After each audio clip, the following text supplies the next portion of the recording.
Well, here we are again. Let's look at some things, shall we? All right. Let's start this one out with...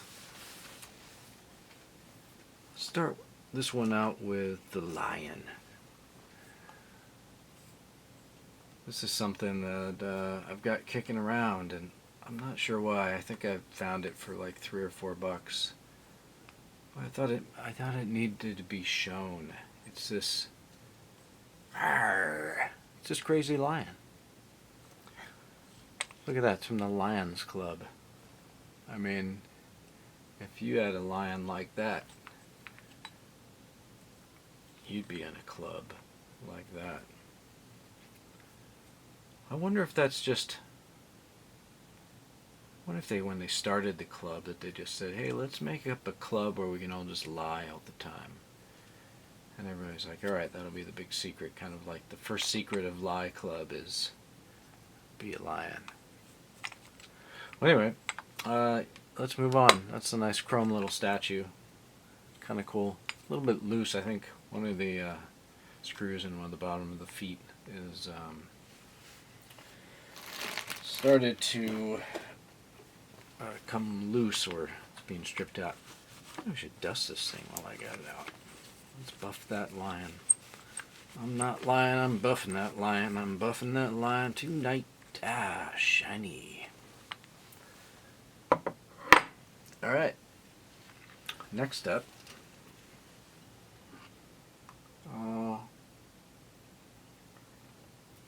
Let's stick with the chrome shiny stuff.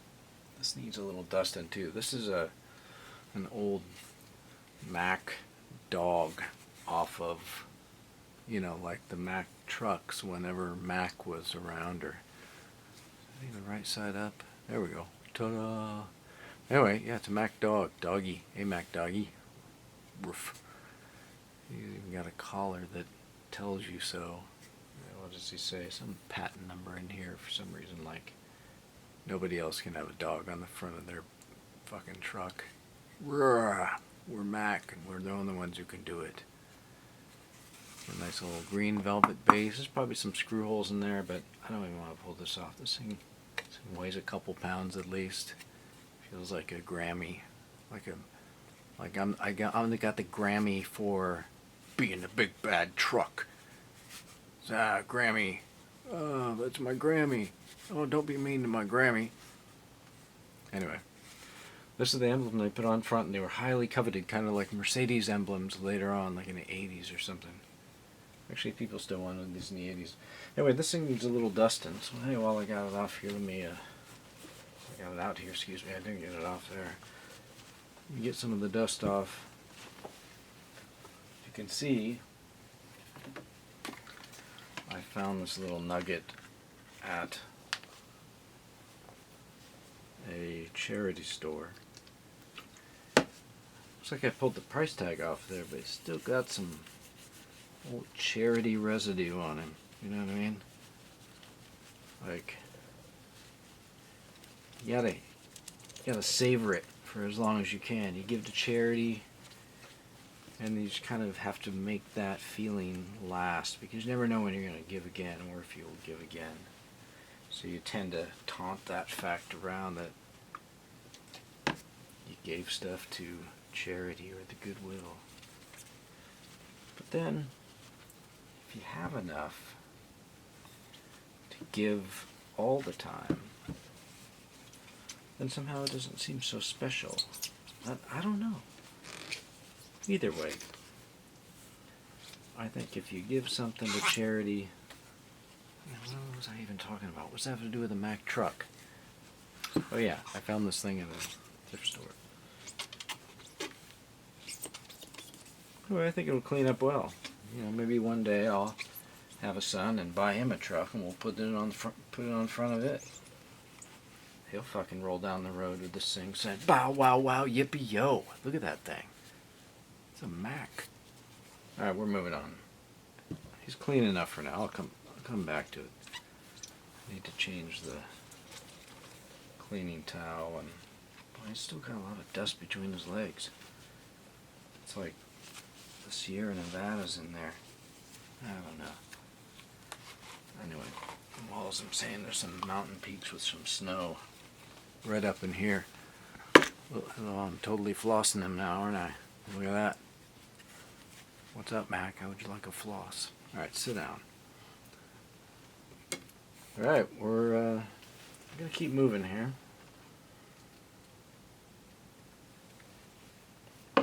Put away the chemicals. This is just the 99% isopropyl alcohol. Doesn't leave much as far as marks or swirls or things if you're cleaning things like glass or lenses, or. But it is, you know, pretty tough stuff as well. You don't want to just put it on any old plastic or something. But anything metal or painted, typically, if it's old, it does okay. Just be quick. Isopropyl. Oh, and you know, in addition to that, it's pretty tasty. Goop, goop, goop. Ah, it's just hard to drink sometimes. Okay. What else we got for you? Oh yeah, here's a couple things. I don't know when these are from, but you guys have all seen the letterpress type things, right? Hold on just a second. No, all right. Okay. I'm just checking, make sure we got time. We're only 6.5 minutes into it. So these are a couple letterpresses that I picked up a while ago, and they're wood and copper. This first one is like a copper print of a couple, engraving or whatever, of a couple people shaking hands. It got some green goodness on it. Look at that thing. That was like that's like a meaningful handshake right there when it's sealed in copper and it's even corroding. You've had your hands together for so long. But I was thinking I'm going to take that off of there, I think. However cool this is. I'm going to put this little handshake copper plate right underneath the ignition switch on my boat. And so you'll put your key in there, and every time you put your key in there, you'll see this thing. It's like you and the boat are making a handshake. Brum, brum, brum, brum, brum, brum. Anyway, you know what I'm saying. It's going to be on the boat.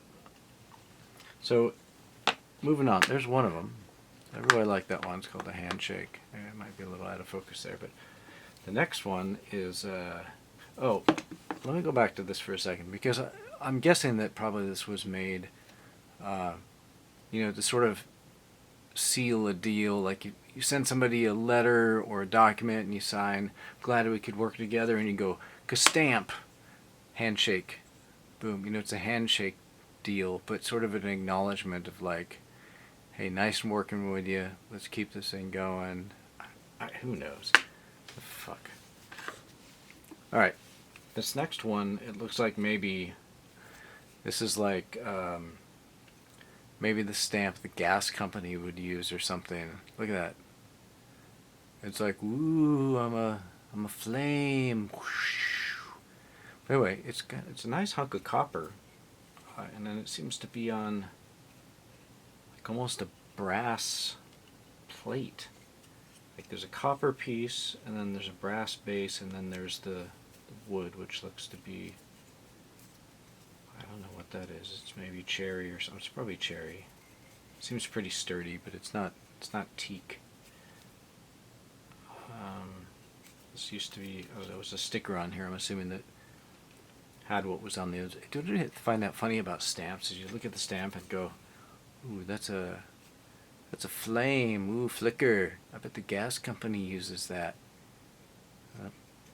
And then you look on the back and it's got the same thing of a flame, and you go, what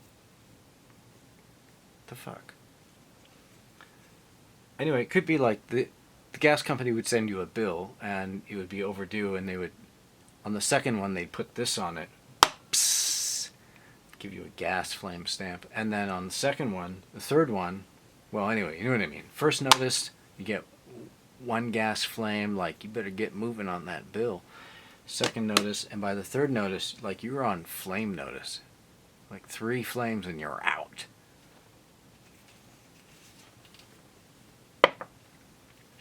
Once again, we went maybe beyond the point of that flame, but I don't know what I would use that for. It's cool though.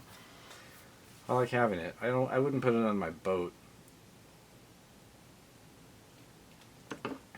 But you know what I would do with that? I would print it on a toilet paper roll. Like every piece of paper had like this little happy flame on it. But you could use brown ink, and then the flame would just sort of be like a happy poop. Like, toilet paper's already got poop on it. What am I gonna do? You always got this guy smiling at you, just saying, "Wipe it on me."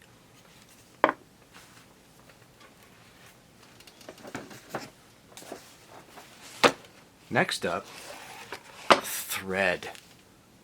Look at that thread. Okay, let me turn it this way and pick it up. Look at that thread. Mamma mia.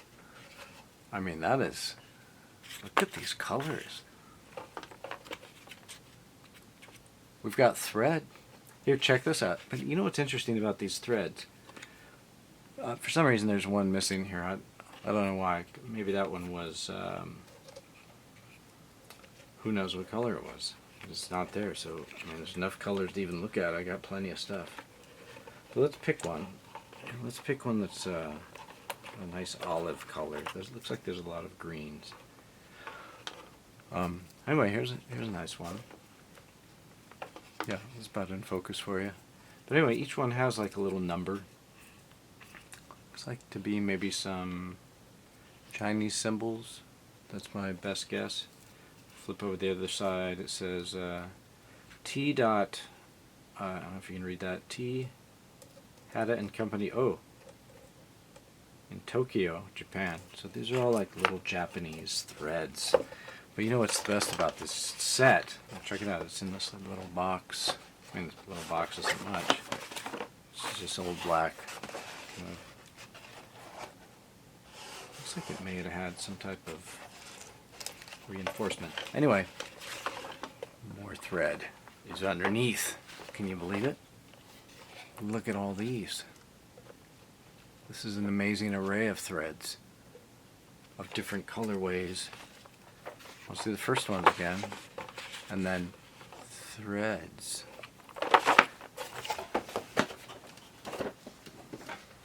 What I like about this cool container, this nice round, I don't know if it's like, it looks to be maybe Bakelite or something. Well, it's definitely got some stuff in it. You know, I'll tell you what it's got. It's got a lot of threads in it. Look at all that. The whole, bam, I got threads underneath. Threads on top. Well, anyway, that's a sewing kit, they would call it. Might be getting close to running out of stuff, but I just want to show you one more thing that I want to put on my boat. And believe me, this is not a brag. I have a very modest boat. I'm not saying, yeah, I've got a boat. Look at me. It's more just like, I got this boat. I'm doing some stuff with it. I'm gonna put these on it. It's these cups. It's these color fair insulated ware. Anyway, these are old dumbass cups from, I'm guessing, the 60s, based on this avocado green. I mean, it looks a little more green to you maybe, but it's quite avocado. Anyway, they're, you know, your 2-piece plastic tumblers. Frickin' West Bend. We're bending to the west. Anyway, these would be handy on a boat. They're new. They've not been used since ever, but yet they're old. And I like that about them. in some ways, you could say, well, maybe you should just collect them. But in other ways, it's like they're freaking cups. They need to be used. And why not use these ones? Because they're fucking cool. They're always going to be cool. I mean, that's arguable. Anyway, if you check out some of this old West Bend shit, sometimes you can find some new stuff. And if you're really into like the mid-century look, or the aesthetic, or whatever, or just the freaking practicality of it all. Color fair, baby. Alright, maybe we got time for one more. Oh, damn. You know, I forgot to add the other night in my rant about Braun was this Braun Clock. Look at that. This is a brown Braun Clock. It's got a little alarm, blah, blah, blah. Anyway, as you can see, there's time is sort of not standing still inside this Braun Clock. It has a mind of its own. Things are sort of anti-gravity inside the Braun time zone. For some reason it wasn't keeping time. It would be stopping momentarily after 8 hours. I don't know what was happening. I was like, yep, maybe it needs a battery. Put a different battery in there. Anyway, bottom line is finally I was like, this thing's going to catch fire or something. If I leave a battery in there, it's getting stuck. No, probably not in 1.5 volts, but you never know. You see those people on planes with a little whatever. So I took it apart. The hands immediately popped out. That's okay. I've been into these before, different Braun clocks, and understand. We're moving on. This should have been with the Braun episode. Right now, it's probably just going to go to Goodwill in its ethereal state. What time is it? Hey, it's freaking Braun time. We don't know. Look at our hands. A piece of shit. Oh yeah, this is another thing I want to show you. This could use some dusting off for sure. This is this thing I found, this carving I found a while back of what I think is some type of vulture, and it looks to be maybe carved out of I don't really know. I don't think it's cherry, but whatever it is, it's a really solid wood. Anyway, yeah, I don't know, it could be like solid birch, or feels like a harder wood though. Anyway, I thought it was really interesting because it has these real Art Deco type carvings. They're just really intricate, even underneath the shoulders of this thing, sort of just perching there, sort of overlooking people. I'll overlook you. I can't find any type of name or artists on it. You would think, this didn't come out of a machine. Like somebody physically carved this thing. So my confusion is that why is there not anything on here? Maybe there was. Maybe there was a piece of felt on there. Anyway, if anybody knows anything about who or why they would have carved this crazy, I don't know, it's not a gargoyle, but like, anyway, they'll have to pry this from my dead hands. You know what I mean? You can't get rid of shit like this. Right, well, that's about it for today. This has been Bill, and thanks for looking at things. Thanks for checking out some stuff.